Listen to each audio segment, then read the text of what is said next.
ये कहानी है एक ऐसी लड़की की जो बस समुद्र में उतरकर शार्क को पास से देखने गई थी। लेकिन उसे क्या पता था कि उसका ये छोटा सा शौक उसे मौत के मुंह तक ले जाएगा। शुरुआत होती है एक कपल से। लड़की और उसका बॉयफ्रेंड दोनों समंदर में शार्क को देखने निकले थे। लेकिन तभी कप्तान ने एक अजीब सवाल किया, क्या तुमने अपनी वसीयत लिख ली है?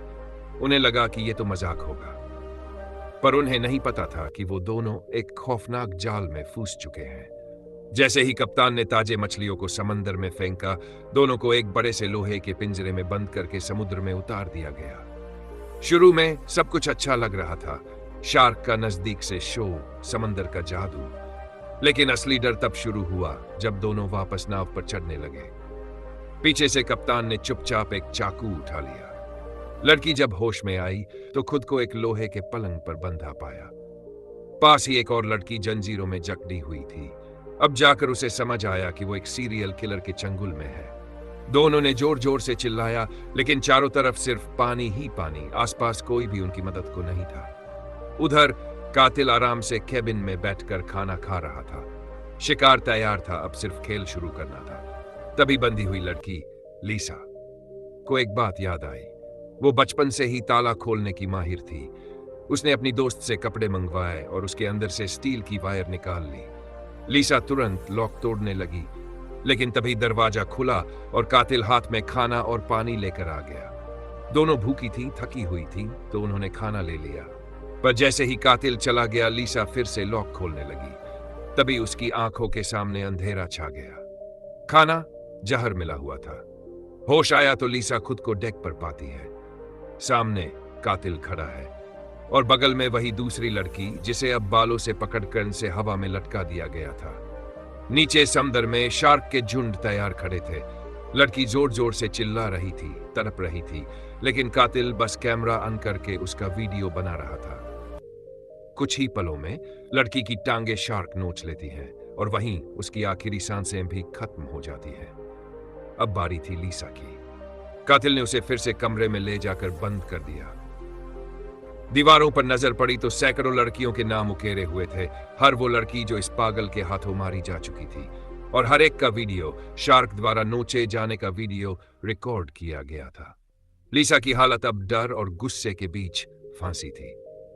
लेकिन तभी उसकी नजर पास रखी एक चीज पर पड़ी और वो समझ गई कि अगला कदम क्या होना चाहिए। ये कहानी अब अपने सबसे खतरनाक मोड़ पर पहुंच चुकी है। लीसा अभी भी उस पागल सीरियल किलर के चंगुल में फंसी हुई है, लेकिन अब वो डर नहीं रही, अब वो लड़ने को तैयार है। जैसे ही कातिल इंजेक्शन लेकर केबिन में आया, उसका इरादा साफ था, लीसा को बेहोश करके उसे शार्क के लिए जिंदा चारा बनाना। लेकिन लीसा पहले से तैयार थी।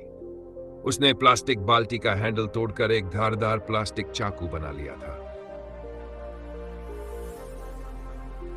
और जैसे ही कातिल अंदर घुसा, लीसा ने उसकी खोपड़ी पर वार कर दिया। कातिल बेहोश हुआ और लीसा तुरंत उसके शरीर से हथकड़ी की चाबी निकालकर खुद को आजाद कर लिया। लेकिन जैसे ही वो पुलिस को फोन करने के लिए उसका मोबाइल उठाने लगी, घबराहट में एक बड़ी गलती कर बैठी, पीठ घुमा ली, और अगले ही पल कातिल पीछे से आया और उसे इंजेक्शन लगा दिया। लीसा भागती हुई कैप्टन रूम तक पहुंची और रेडियो से मदद मांगने लगी, लेकिन समंदर में कोई उसकी पुकार नहीं सुन रहा था। उधर कातिल फिर पीछे आ पहुंचा। लीसा ने गुस्से में उसकी सबसे कीमती चीज, कैमरा, को समंदर में फेंक दिया।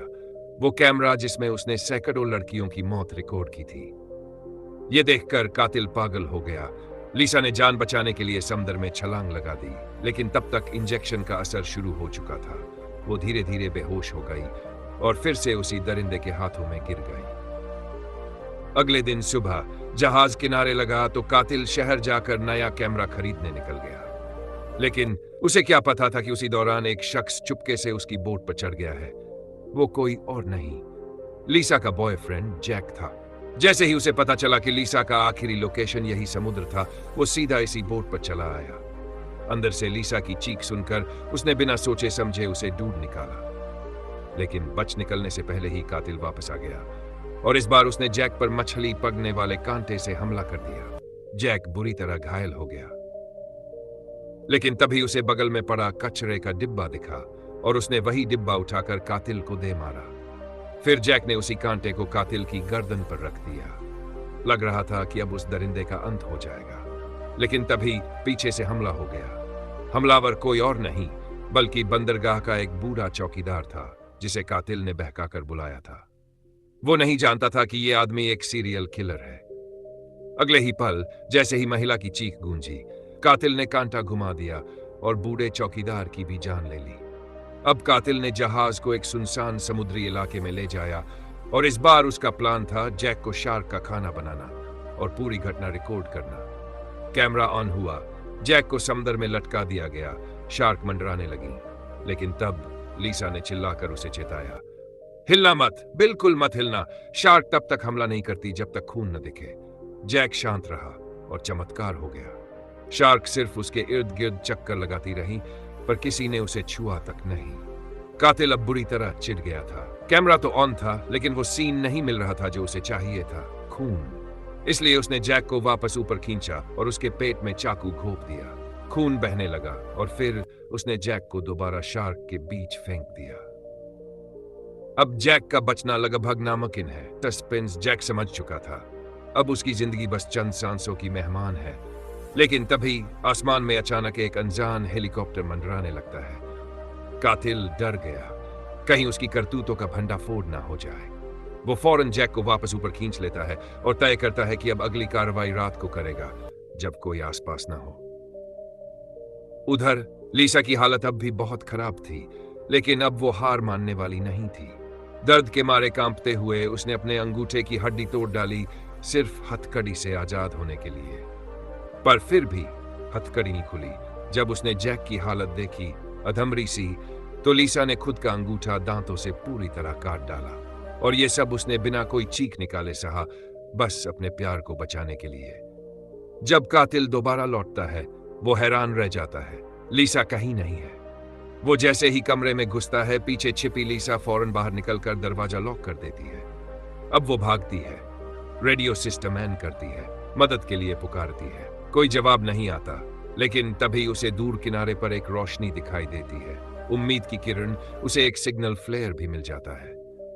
लेकिन उसी वक्त कातिल भी किसी तरह लॉक से बाहर निकल आता है। लीसा ने तेजी से सिग्नल फ्लेयर दागा और भागकर डेक पर छुप गई। दोनों के बीच फिर से भयंकर लड़ाई हुई। लीसा किसी तरह डेक से उतरकर समुद्र की ओर तैरती है, लेकिन कातिल स्पीड बोट से उसके पीछे लग जाता है। जैसे ही लीसा किनारे पर पहुंचती है, कातिल उस पर झपट पड़ता है, उसका मुंह दबाकर फिर से उसे घसीटकर बोट पर ले जाता है। अब कातिल पूरी तरह पागल हो चुका है। इस बार वो लीसा को बिना होश में लाए शार्क के आगे लटकाना चाहता है और जैक को मजबूर करता है ये सब सामने से देखने के लिए। जब एक बाल्टी पानी लीसा पर डाली जाती है, वो होश में आ जाती है। कैमरा ऑन है, ट्याउजी चालू होता है। लीसा अब फिर से शार्क के मुंह के सामने है। एक शार्क उसकी ओर बढ़ती है। लीसा एक जोरदार लात मारती है, पर तभी कातिल भी शार्क को और भड़काने लगता है। असल में ये बुल शार्क थी, लेकिन कातिल उसे टाइगर शार्क के लिए भगा रहा था। गुस्से में आकर बुल शार्क ने नीचे से झपट्टा मारा और बोट से टंगा हुक उखाड़ फेंका। लीसा ने वो हुक पकड़ लिया। अब उसके पास एक हथियार था। ये देखकर बुल शार्क भी डर गया और भाग गया। लीसा ने उसी हुक से रस्सी में खुद को खींचते हुए ऊपर चढ़ना शुरू किया, पर तभी कातिल फिर सामने आ गया। लीसा घबरा जाती है, लेकिन तभी फिर से बुल शार्क वापस लौट आती है।